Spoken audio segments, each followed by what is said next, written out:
자, 오늘 우리에게 주시는 하나님의 말씀은 요한복음 13장 21절부터 30절까지 말씀입니다. 요한복음 13장 21절부터 30절 우리 같이 한번 읽어보겠습니다. 시작!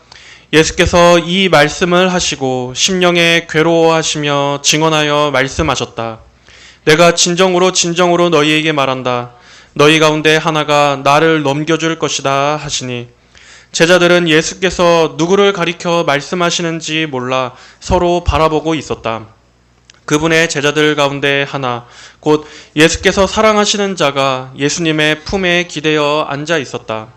시몬 베드로가 그에게 고갯짓을 하여 누구를 가리켜 말씀하시는지 여쭈어 보라고 하니 그가 예수님의 가슴에 그대로 기댄 채 그분께 말하기를 주님, 그가 누구입니까? 하므로 예수께서 대답하셨다.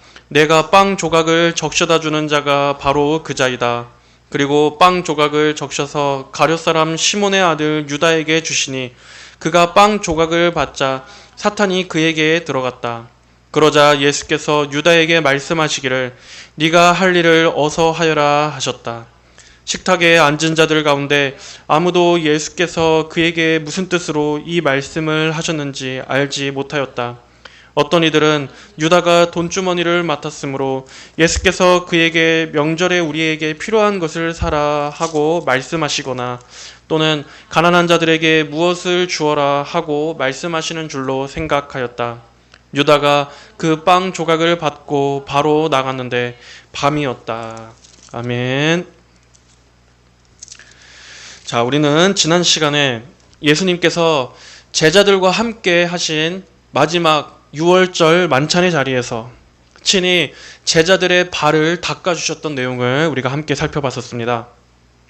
그것을 통해서 우리는 예수님께서 제자들의 발을 닦아주신 것이 그저 단순히 너희가 서로 겸손하게 섬기라 하는 그러한 윤리적인 차원 이상의 의도였다는 것을 배웠습니다.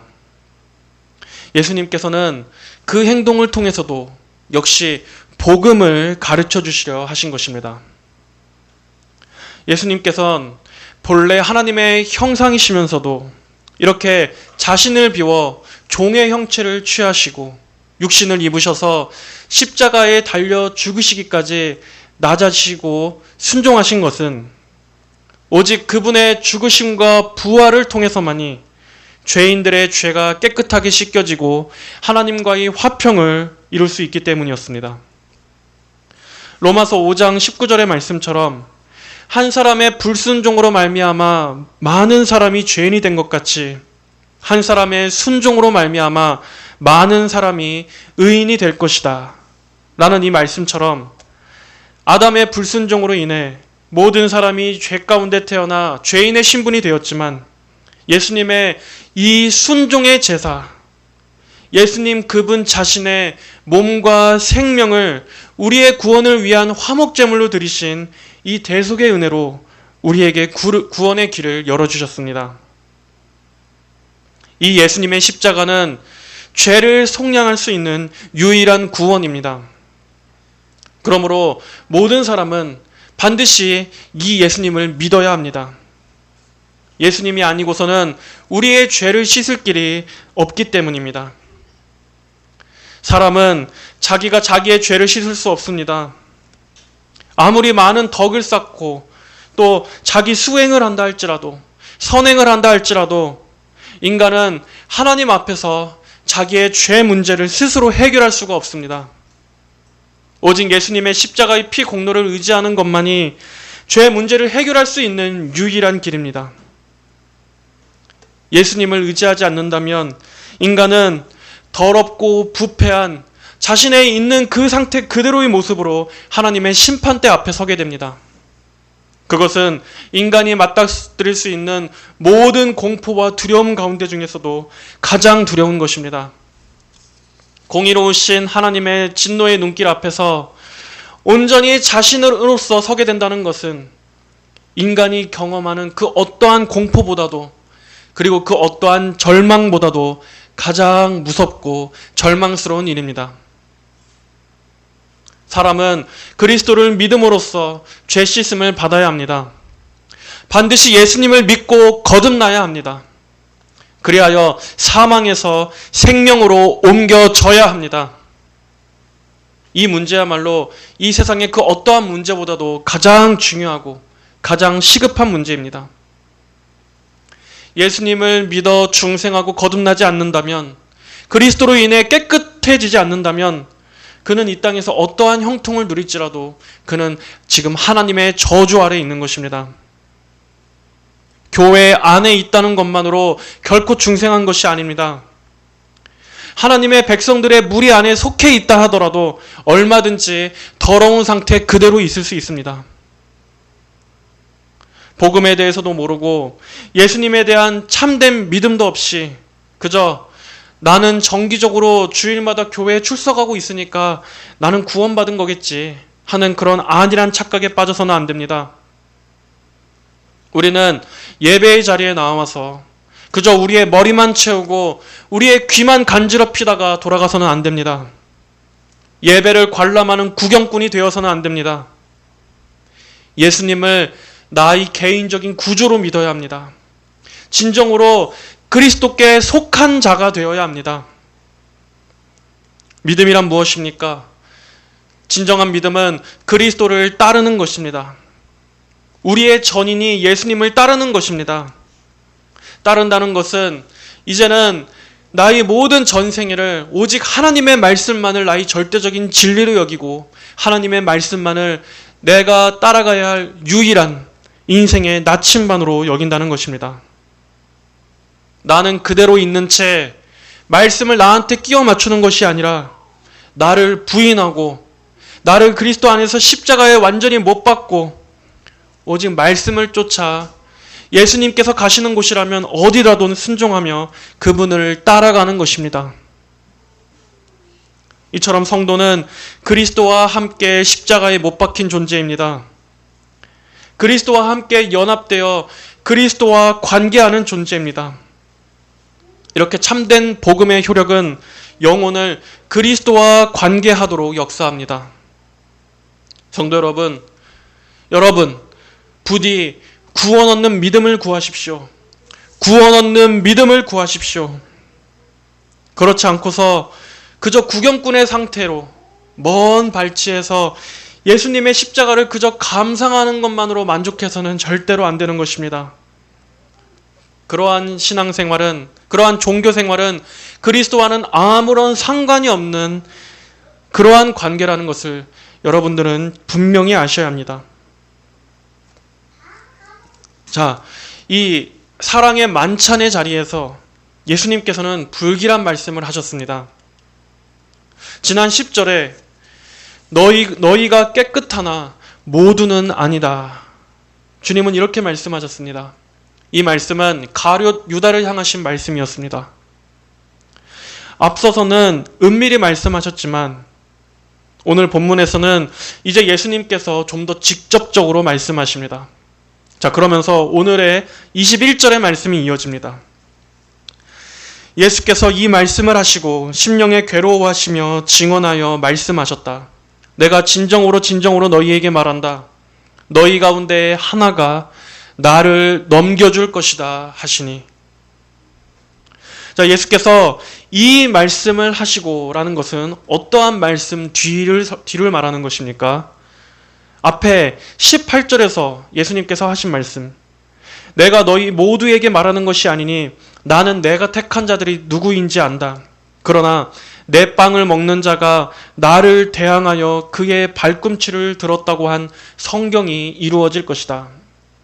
즉 예수님의 친밀한 제자들 중에 한 사람이 주님을 배신하리라는 것입니다.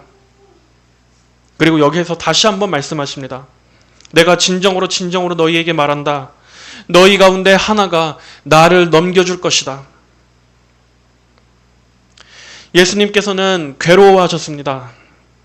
여기서 예수님께서 심령에 괴로워하셨다라고 하신 이 감정의 강도는 나사로가 죽었을 때, 주님께서 사랑하셨던 그 나사로가 죽었을 때 그 나사로이 죽어있는 시신 앞에서 주님께서 괴로워하셨을 때랑 같은 말입니다.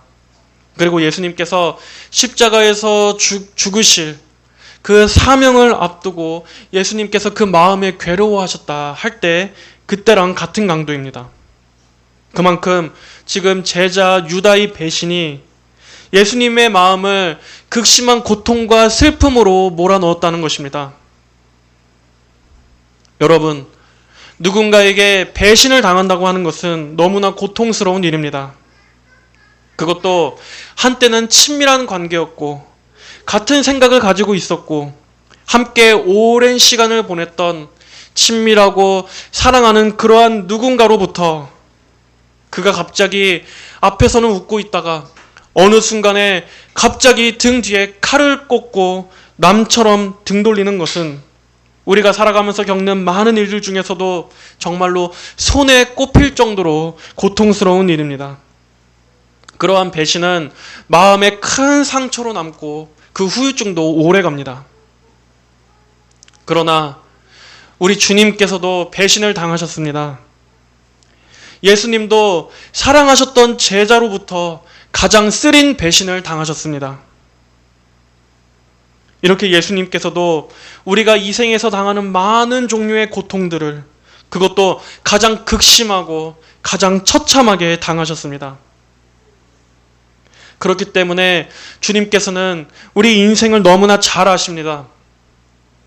사람을 지으셨을 뿐만 아니라 직접 육신을 입으시고 이 땅에 사시면서 몸소 가장 고통스러운 경험들을 직접 겪으셨기 때문에 그분은 직접 모든 종류의 고통과 비참함을 겪어보셨기 때문에 예수님께서는 우리가 느끼는 모든 종류의 고통과 슬픔을 너무나 잘 아시고 그로 인해 우리의 연약함과 탄식을 가엾게 여겨주실 수가 있는 것입니다. 그러므로 성도들은 언제나 큰 고통이 있을 때마다 가장 먼저 예수님께로 나아가야 합니다. 예수님은 하나님이시니까 나의 이 고통을 모르실 거야.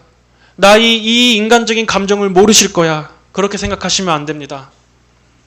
히브리서 4장 15절에는 우리에게 있는 대제사장은 우리의 연약함을 체휼하는 자가 아니요 모든 일에 우리와 같이 시험을 받은 자로 돼 죄는 없으시니라 라고 말씀했습니다. 우리가 아무리 큰 고통 속에 있다 할지라도 하나님이신 분께서 피조물에게 짓밟힘 당하고 죽임을 당하는 그 고통보다야 더 크겠습니까? 그런데도 예수님께서는 그러한 고통을 우리를 위해 감당하셨습니다. 그분은 죄가 없으신 분임에도 이렇게 예수님께서는 직접 모든 일에 우리와 같이 시험을 받으셨기 때문에 우리 인간의 연약함을, 우리의 고통과 슬픔을 결코 모른 척 하시지 않으시는 분입니다. 오히려 우리와는 비교도 할 수 없을 정도의 모든 고통을 순종으로 감내하신 그리스도의 그 십자가를 바라보면서 성도들은 그 안에서 주님의 위로를 바랄 수 있는 것입니다. 또한 여기 유다뿐 아니라 우리 모두는 배반자였다는 사실을 알아야 합니다. 원래 우리 인간은 모두가 다 하나님을 배반한 존재였습니다. 하나님께서 우리 사람을 지으셨고 날마다 하나님께서 우리의 이 목숨을 붙들고 계시기 때문에 살아갈 수 있는 이러한 한낱 피조물인 인간이 그 은혜를 모르고 하나님을 부정하며 살아왔다는 것 자체가 하나님께 대해 배반하고 있는 것입니다. 그러한 의미에서는 우리 모든 사람들은 다 지금 하나님을 배반하고 있습니다. 날마다 하나님을 향해서 가장 큰 배신으로 모욕하고 있는 것입니다. 하지만 하나님께서는 얼마나 은혜로우십니까? 그분은 얼마나 큰 긍휼을 보여주셨습니까? 우리 같은 이 배반자들을 구원하시려고 하나님께서는 그분의 사랑하시는 아들을 내어주셨습니다. 극악한 배반자요, 배신자요, 죄인인 우리를 대신해서 죄 없으신 하나님의 아들을, 성자 하나님을 대신 심판하셨습니다. 하나님께서는 이처럼 얼마나 용서의 팔을 넓게 펼쳐주셨습니까? 우리는 그렇게 말로 다 할 수 없이 큰 은혜로 구원받았음을 잊지 말아야 하는 것입니다. 가장 악한 배반자였던 우리를 구원하시기 위해, 우리를 건져주시기 위해서 가장 크고 존귀하신 이 그리스도의 피라고 하는, 그리스도의 그 피값이라는 그 엄청난 대가, 가장 큰 대가가 있었다는 것을 우리는 결코 잊어서는 안 됩니다. 우리는 그러한 은혜와 용서를 받은 배반자였다는 것을 우리는 결코 잊어서는 안 되는 것입니다.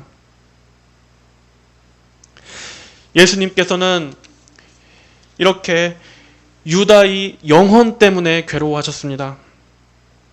그가 다시는 돌이킬 수 없는, 영원히 저주받는 멸망길로 가시는 것을 보시면서 괴로워하셨습니다. 예수님께서는 지금 그분의 눈앞에서 유다가 마음먹고 있는 그 결심이 어떤 결과를 초래할지를 잘 알고 계셨습니다.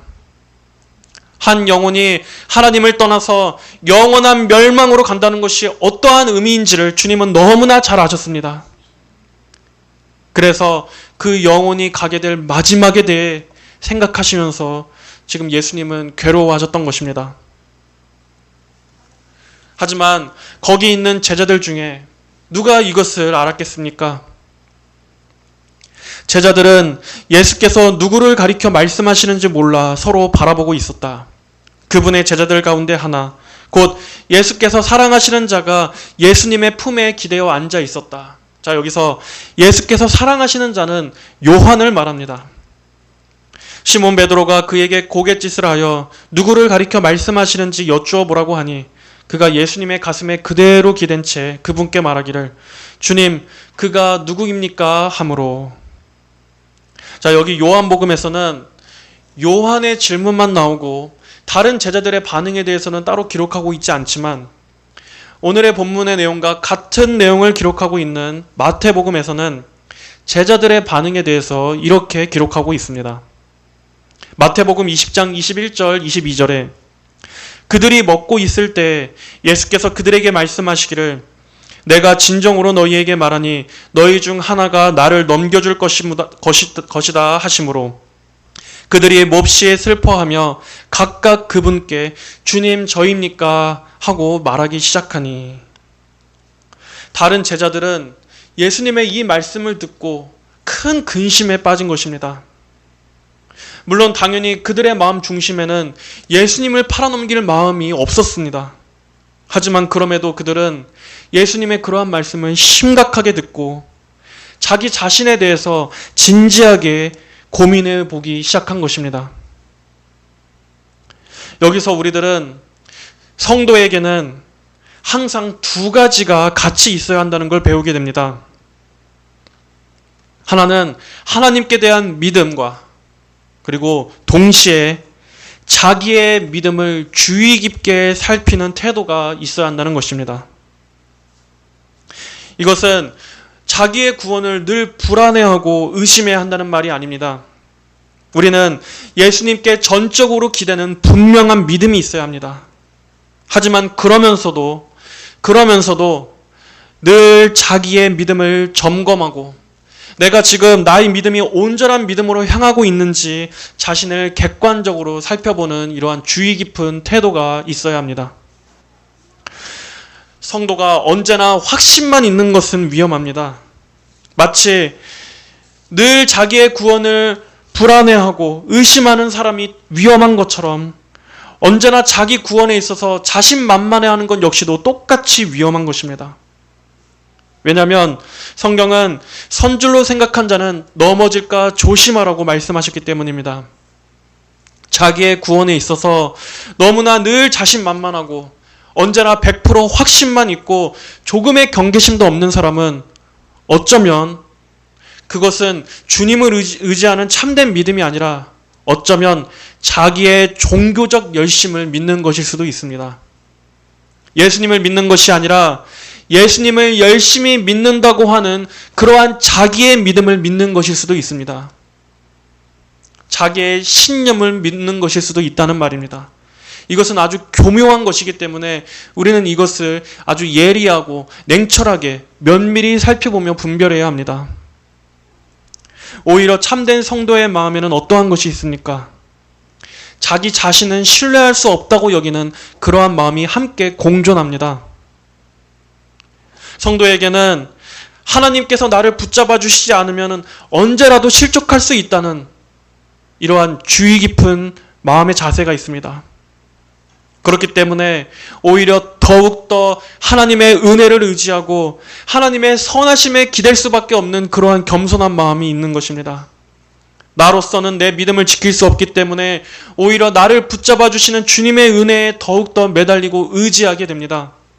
이러한 것들이 성도의 마음 안에 있는 것입니다.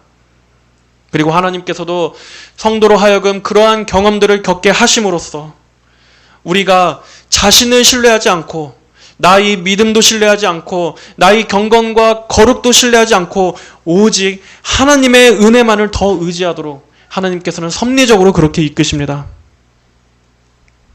하지만 어떤 사람들은 이렇게 생각합니다. 어떠한 상황에서도 내 믿음은 절대 끄떡없어. 나는 절대로 안 넘어져. 이렇게 자신만만해하면서 자기의 영혼에 조금도 경계하지 않는 사람들이 있습니다. 하지만 그러한 사람들은 참된 믿음이 아닐 확률이 굉장히 높습니다. 성도가 자기에 대해서 자신만만해하는 것은 아주 위험한 태도입니다. 우리는 결코 자기 자신을 믿어서는 안 됩니다. 자신을 신뢰하지 않는 성도가 오히려 주님을 더 잘 의지하게 되어 있습니다. 더 많이 기도하게 되어 있습니다. 늘 자신을 주의 깊게 살피고 하나님의 은혜가 아니라면 나는 언제라도 넘어질 수 있다라는 그러한 연약한 존재인 것을 주님 앞에 겸손히 고백하면서 그럴수록 더욱더 간절히 주님을 붙잡고 주님께 더욱더 믿음을 갖는 것이 참된 성도의 자세라는 것을 기억하시기 바랍니다. 반면에 이러한 제자들과는 달리 이 말씀을 들었던 유다는 어떻게 반응했습니까? 다시 마태복음 26장 25절을 보면 제자들은 주님 저입니까? 하고 이렇게 근심했던 것에 비해 가룟 유다는 랍비님 저입니까? 하고 물었습니다. 이렇게 예수님을 부르는 호칭부터 다르지 않습니까? 제자들은 그럼에도 끝까지 주님이라고 불렀습니다. 주님. 하지만 유다는 그저 랍비님이라고 불렀습니다. 유다의 마음 안에는 예수님이 그저 선생, 하나의 선생으로 정도만 여겨졌던 것입니다. 내가 정말 간절히 그분을 의지하고 매달려야 할, 그렇게 내가 그분을 신뢰해야 할 주님으로서가 아니라 그저 내가 잠깐 가르침을 받는 하나의 선생 정도로만 언제라도 수틀리면 떠날 수 있는 그러한 정도의 관계로만 예수님을 대했던 것입니다. 예수님께서 이렇게 말씀하셨을 때 만약 이때라도 유다가 돌이켜 회개했다면 얼마나 좋았겠습니까? 주님께서 나의 모든 걸 아시는구나. 내가 예수님을 배반하려고 마음먹었다는 것도 주님은 아시는구나. 그럼에도 예수님께서는 내 발을 씻겨주시고 다 아시면서도 나한테 이렇게 빵을 건네주셨어. 내가 감히 이런 분을 팔아넘길 생각을 했다니. 내 모든 죄를 회개하고 용서를 구해야겠다. 하나님, 주님 앞에 내가 회개해야겠다. 그리고 다시는 이러한 참담한 마음을 품지 않을 거야. 만약 유다가 이렇게 고백하고 회개했다면 얼마나 좋았겠습니까? 그랬다면 아마 그는 비참하게 자신의 생을 자살로 마감할 일도 없었을 것입니다. 예수님의 이 말씀은 그가 마지막으로 돌이킬 수 있는 기회였습니다. 물론 이 모든 것이 다 하나님의 그 배후에서는 하나님의 예정된 섭리 가운데 진행되는 일이었지만 그럼에도 유다는 아무런 기회도 주어지지 않은 채 그저 기계처럼 로봇처럼 어떠한 타의에 의해서 주님을 배신한 것이 아닙니다. 그는 분명히 예수님의 마지막 경고를 들었습니다. 그의 양심이 찔림을 받고 돌이킬 수 있도록 예수님께서는 그가 알아들을 수 있게 그의 양심에다 대고 말씀하셨습니다. 하지만 그럼에도 유다는 돌이키지 않았습니다. 26절에 예수께서 대답하셨다. 내가 빵 조각을 적셔다 주는 자가 바로 그 자이다. 그리고 빵 조각을 적셔서 가룟 사람 시몬의 아들 유다에게 주시니. 당시의 이 식사 문화에서 이 빵을 건네주는 이러한 행위는 사랑과 우정을 나타내는 표시였습니다. 어떠한 해석에서는 이 빵을 포도주에 적셨다, 아니면 이 빵을 식초에 적셨다, 아니면 쓴나물과 함께 적셔서 이렇게 비벼서 주셨다, 여러 가지 해석이 있는데, 여기서 예수님께서 이 빵을 뭐에 찍어다 주셨는지는 중요한 것이 아닙니다. 중요한 것은 마지막까지도 예수님께서는 그에게 회개할 기회를 주셨다는 것입니다. 빵을 건네주심으로써 그를 향한 사랑과 우정의 표시를 나타내 주신 것, 이렇게 사랑의 행동으로써 그의 마음이 녹아져서 그가 자기의 죄를 깨닫고 자백하도록, 예수님께서 잡히시던 날 밤에 유다는 예수님께 위선의 입맞춤을 했지만 예수님께서는 이렇게 진정으로 마지막까지 그를 사랑으로 대해주셨습니다. 유다가 예수님을 팔아넘긴 것은 하나님의 예정된 섭리였습니다. 예수님께서도 그걸 모르시지 않으셨습니다. 그렇다면 예수님께서는 왜 굳이 유다를 데리고 계셨고 이렇게 마지막까지 그에게 연민을 가지실 이유가 뭐가 있었겠습니까? 어차피 정해져 있다면 그냥 놔두시고 마음을 안 주셔도 됐었을 텐데, 하지만 예수님께서는 이렇게 그에게 사랑과 우정의 표시로 그에게 회개할 기회를 주셨습니다. 그만큼 하나님께서는 한 영혼이라도 끝까지 기회를 주신다는 것입니다. 회개할 기회를 주신다는 겁니다. 그가 복음을 듣고 그가 영원한 생명으로 나올 수 있는, 부인할 수 없는 기회를 주신다는 겁니다.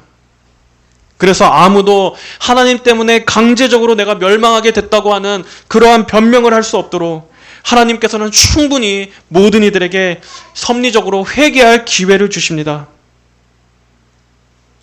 우리는 구원에 대해서 숙명론처럼 여겨서는 안 됩니다. 마치 하나님께서 나를 믿게 해주시려면 내가 언젠간 믿게 되겠지, 하나님께서 나를 회개하게 하시려면 언젠가는 회개하게 되겠지 그렇게 마치 구원을 어떠한 정해진 숙명론처럼 이해해서는 안 됩니다. 그것은 칼빈주의 구원론을 잘못 오해하는 것입니다. 예정론을 잘못 적용하는 것입니다. 하나님의 말씀은, 그 복음은, 회개의 요청은 지금 돌이켜야 하는 것입니다. 지금 회개해야 하고 오늘 변화되어야 하는 것입니다. 하나님의 뜻이면 언젠가는 알아서 되겠지, 이것은 구원에 대한 하나님의 섭리를 전혀 잘못 알고 있는 것입니다. 말씀을 통해서 죄의 찔림을 받고 양심의 찔림을 받았다면 그 영혼이 지금 회개하라고 하나님께서 사인을 보내시는 것입니다. 더 이상 지체하지 말고, 더 이상 머뭇거리며 게으름 피지 말고 속히 회개해야 한다라는 그러한 심각성을 알라고 주시는 것입니다. 그런데도 이 유다처럼 그것을 깨닫지 못한다면, 그리고 오히려 반대로 더욱더 강팍해져서 하나님의 인도하심을 정면으로 대적한다면 그때는 정말로 소망이 없습니다. 여러분, 양심에 화인 맞았다는 게 무슨 뜻입니까? 이렇게 시뻘겋게 불에 달군 인두로 살을 찢으면 처음에는 그 피부가 완전히 찢어졌다가 나중에 오랜 시간이 지나면 이제 그 피부가 점점 더 딱딱해지고, 그래서 나중에는 완전히 무감각해지게 됩니다. 그래서 그 피부를 만져보면은 이제는 내 피부가 아닌 것처럼 만져도 아무 감각이 없습니다. 이처럼 화인 맞은 양심은 더 이상 하나님의 말씀에 반응하지 않습니다. 복음을 들어도 아무 감흥이 없고, 심판의 말씀을 들어도 아무런 경각심도 일어나지 않고, 회개를 촉구해도 그 마음이 피곤하기만 합니다. 하나님의 말씀에 대한 열심도 식고 그 말씀에 대해서 마음이 깨어지는 것도 점점점 둔감해집니다. 이렇게 화인 맞은 양심은 계속해서 말씀에 반응하는 게 무감각해지게 되는 것입니다. 분명 처음에는 뜨거웠던 때가 있었을지 모릅니다. 처음에는 말씀을 열심히 들었던 때가 있을지 모릅니다. 양심이 죄에 민감해서 조금만 죄를 지어도 양심에 찔림이 있어서 하나님 앞에 기도했던 때가 있었을 것입니다. 하지만 지금은 어떻습니까? 지금도 과연 그러한 마음이 살아 있습니까? 우리는 처음 사랑을 잃어가는 것에 대해 당연하게 생각해서는 안 됩니다. 만약 그것이 당연한 것이라면, 원래 신앙생활을 하다 보면 마음이 다 식게 되는 것이 당연한 것이라면 왜 예수님께서 에베소 교회를 향해 너희 처음 사랑을 버렸다고 책망하셨겠습니까? 그게 당연하고 자연스러운 것이라면 처음 사랑을 버린 것을 회개하고 다시 처음 행위를 가지라 라고 말씀하실 이유가 뭐가 있었겠습니까? 그러므로 여러분들은 이 유다에 대한 섭리가 여러분에게 해당되지 않도록 주의하십시오. 물론 가룟 유다는 예수님의 십자가 구속사역을 위해서 유다에게만 예정하신 섭리입니다. 하지만 그렇다고 해서 우리는 그건 가룟 유다니까 그러겠지, 유다에게만 해당하는 거겠지, 이렇게 단순하게 생각해서는 안 됩니다. 가룟 유다 역시도 예수님 곁에서 배웠습니다. 3년 반이란 시간 동안 예수님과 함께 먹고 자고 예수님과 가장 가까이서 따라다녔습니다.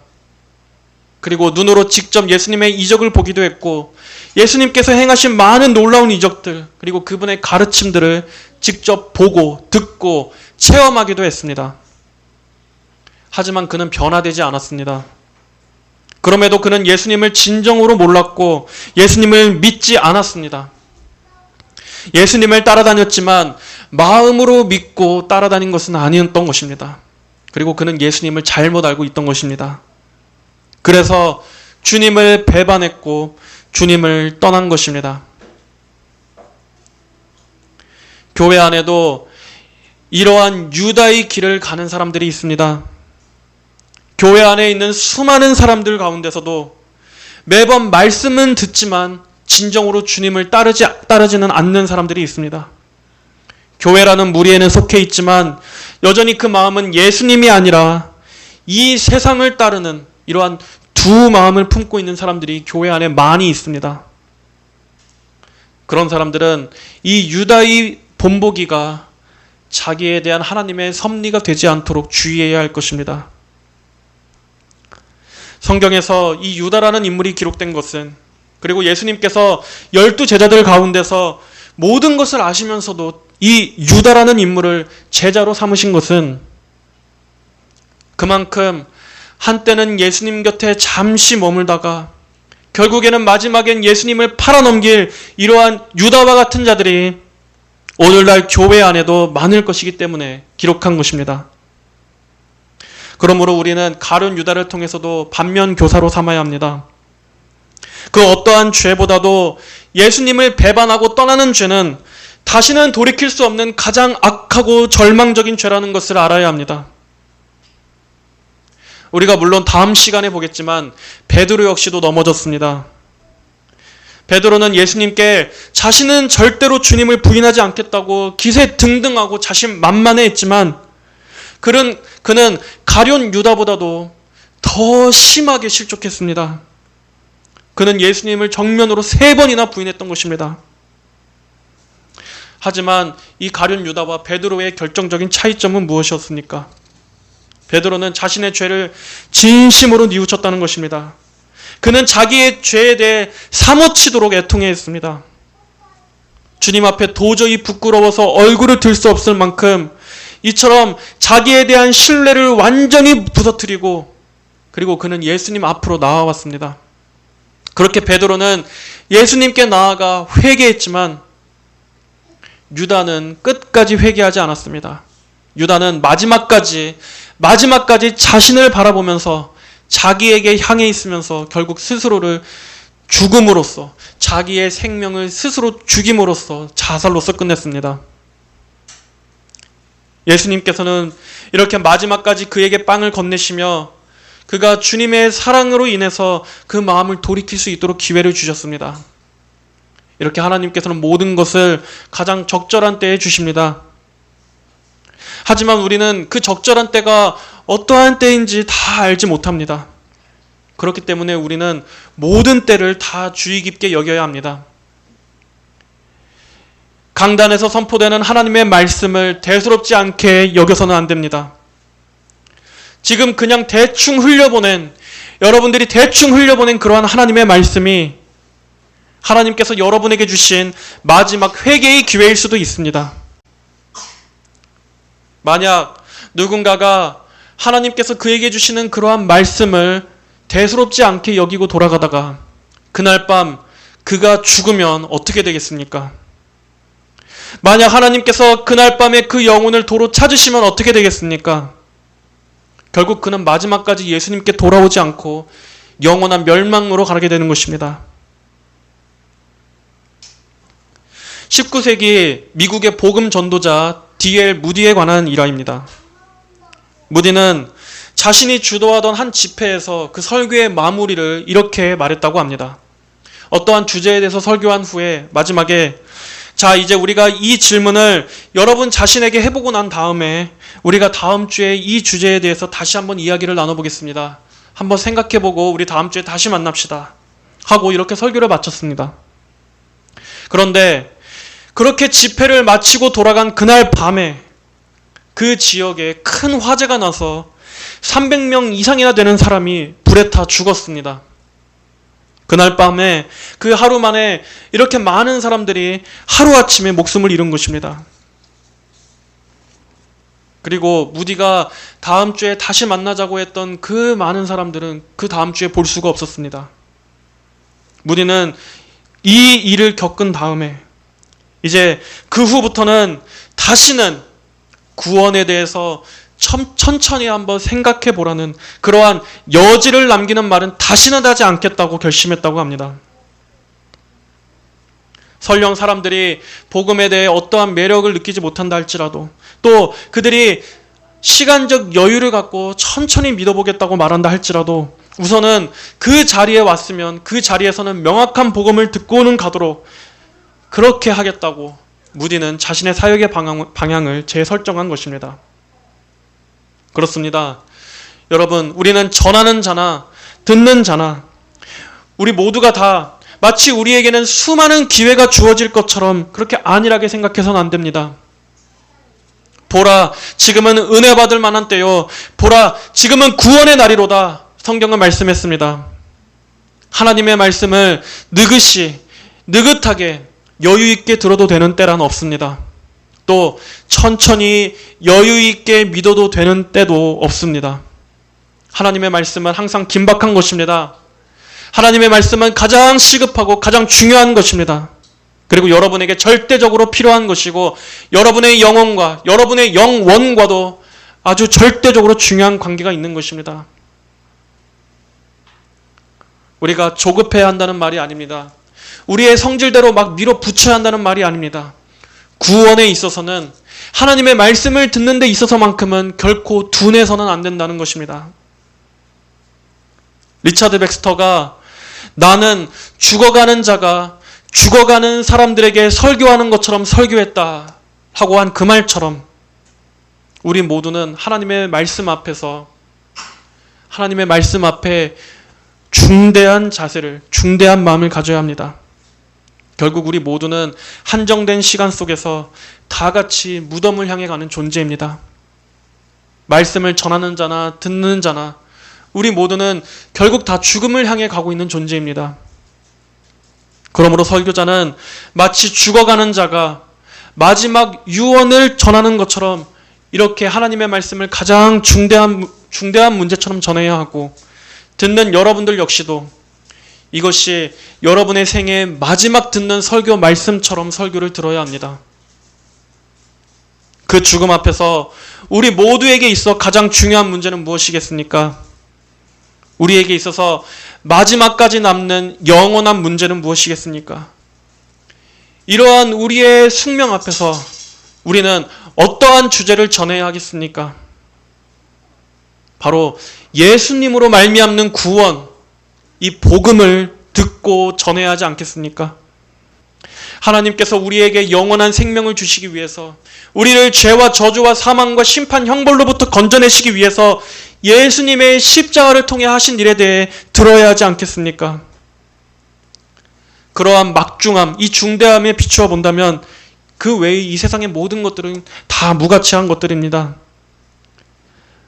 우리의 영원한 갈림길에 비추어 본다면 그러한 것들은 사실 다 그다지 중요한 것이 아닙니다. 다 하찮은 것들입니다.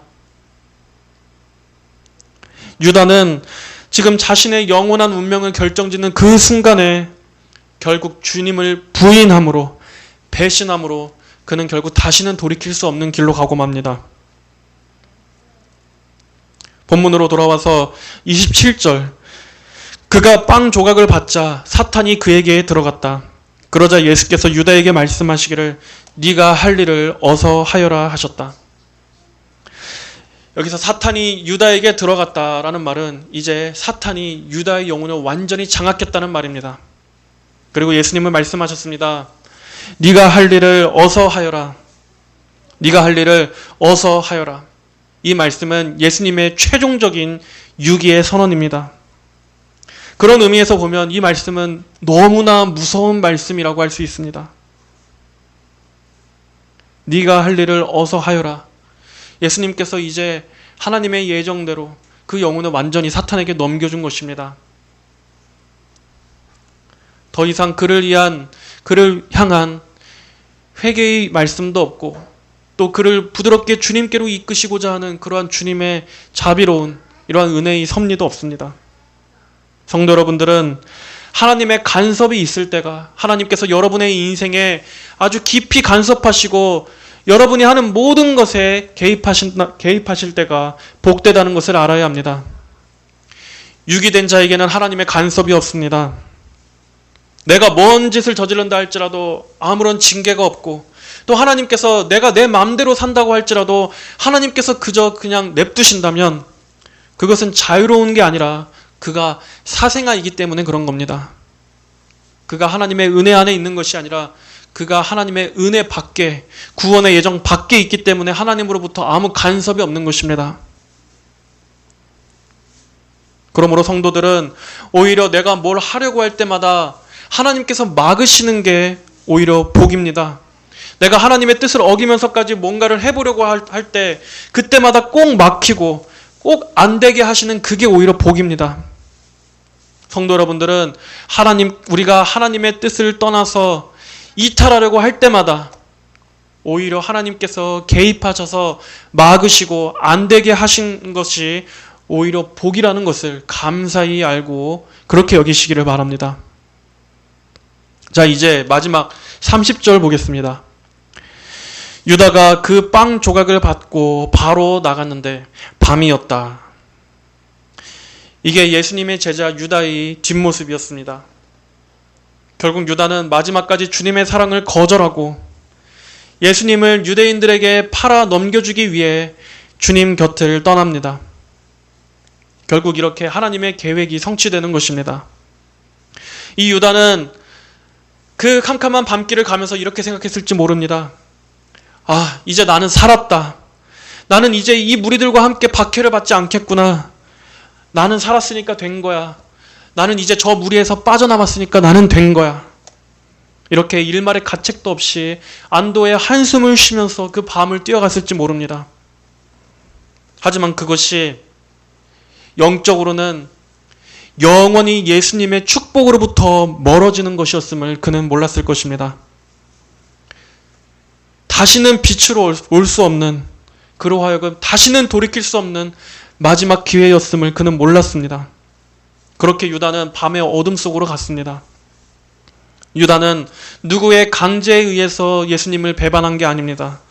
그는 자기의 욕심을 따라서 스스로 이 밤으로, 어둠으로, 그 영원한 멸망길로 스스로 발걸음을 재촉해 간 것입니다. 성경은 그가 예수님을 떠난 때가 밤이었다고 말씀합니다. 성경에서 밤은 영적인 무지, 타락, 버림받음, 심판, 이러한 것들을 상징합니다. 그리고 밤은 빛이신 주님을 떠날 때 찾아옵니다. 그만큼 밤이라는 때는 영적인 분별력을 잃어버리고 미혹되는 때입니다. 속는 때입니다. 그리고 마귀는 그 마음이 예수님께 온전히 붙어있지 않는 영혼들을 이 어둠 속으로 이끌어갑니다. 여러분, 빛이신 예수님을 떠나면 결국에는 캄캄한 어둠으로 들어가게 됩니다. 이것은 분명한 진리입니다. 그러므로 부디 여러분은 여러분 자신의 영혼을 늘 조심하십시오. 유다에 대한 이러한 섭리가 여러분에게도 동일하게 이루어지지 않기를 늘 깨어 주의하십시오.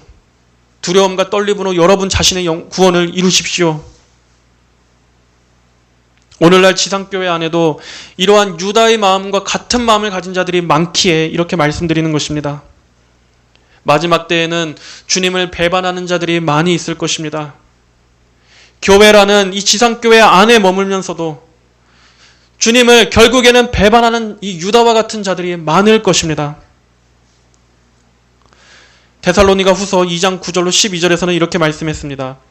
그 불법자가 나타나 사탄의 역사를 따라 온갖 능력과 표적들과 거짓된 기적들과 모든 불의의 속임수로 멸망받을 자들에게 이를 것이니 이는 그들이 구원을 받기 위하여 진리의 사랑을 받아들이지 않았기 때문이다. 그러므로 하나님께서 미혹의 세력을 그들에게 보내셔서 그들이 거짓된 것을 믿게 하신다. 이는 진리를 믿지 않고 불의를 좋아하는 모든 이들이 심판을 받게 하시려는 것이다. 그들이 구원을 받기 위하여 무엇을 거절했습니까? 진리의 사랑을 받아들이지 않았기 때문이다.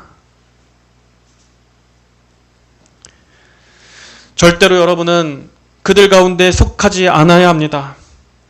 절대로 마지막 때에 주님을 배신하는 그러한 자들의 무리에 여러분이 들어가지 않기를 바랍니다. 그러려면 어떻게 하겠습니까? 항상 예수님 안에 머물러 있어야 합니다. 우리를 붙들어 주시는 하나님의 은혜에 전적으로 의탁해야 하는 것입니다. 하나님, 저희 영혼을 언제나 꼭 붙들어 주세요. 언제나 신실하게 주님 안에 머무를 수 있도록 하나님께서 저를 도와주세요. 늘 주님께서 저와 함께 해주시고 저를 주님의 오른팔로 꼭 붙잡아 주세요. 영원히 주님의 은혜를 간절히 의지합니다. 주여 함께해 주시옵소서.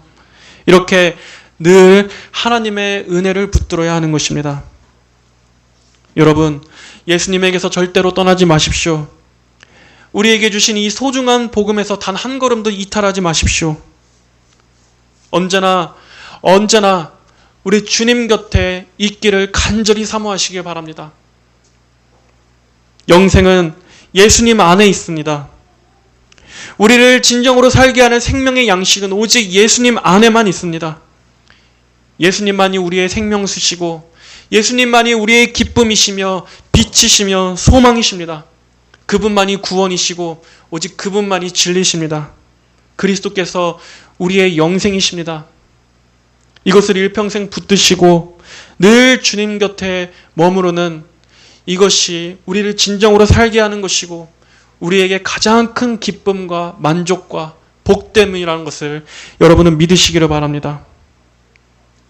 한번 택하신 자녀는 절대로 놓치시지 않으시는 그러한 하나님의 견인의 은혜가 성도 여러분께 함께 하시기를 간절히 바라며 오늘 말씀을 들은 여러분 모두가 마지막에는 다 주님의 품에 안기게 되시기를 간절히 바랍니다. 영원히 여러분을 지켜주시기를 우리 주님의 이름으로 축복합니다. 다 함께 기도하시겠습니다. 하나님 아버지 감사합니다. 오늘은 또 이 요한복음 13장의 말씀을 통해서 우리가 유다를 통해 예수님의 제자들 가운데서도 주님을 떠난 이 유다의 배신을 살펴보았습니다. 하나님 아버지, 저희 모두가 이 유다를 반면교사 삼아서 주님을 떠난다는 것이 얼마나 비참한 멸망을 초래하는 것인지를 깊이 깨닫게 하여 주시옵소서. 아버지, 저희 자신의 믿음에 대해서도 자신만만해하지 않게 하여 주시옵소서. 이것이 우리를 하여금 불안하게 하고 또 늘 의심하게 만들게 적용하지 않고 오히려 우리 자신의 연약함을 알고 더욱더 주님의 은혜가 필요한 존재임을 깊이 깨닫게 하여 주셔서 날마다 예수님의 은혜와 그 은총만을 간절히 구하는 그러한 성도들이 되기를 간절히 구합니다. 하나님의 은혜가 지켜주시지 아니하신다면 저희는 저희 자신의 믿음을 온전히 지킬 수 없습니다. 오직 주님만이 저희를 붙잡아 주십니다. 주님의 은혜가 있어야만 저희는 주님 곁에 머무를 수 있습니다. 하지만 한번 주님의 품으로 들이신 주님의 자녀들은 결코 내치시지 않으시는 하나님의 그 견인의 은혜를 우리가 믿고 의지합니다. 아버지 하나님, 저희 모든 성도들 항상 주님을 사랑하게 하여 주시고 어떠한 환경, 어떠한 상황, 어떠한 시대 가운데에서도 주님을 향한 그 순전한 사랑이 변함없도록 주님께서 그러한 믿음을 주시옵소서. 감사드리며 살아계신 예수님의 이름으로 기도하였습니다. 아멘.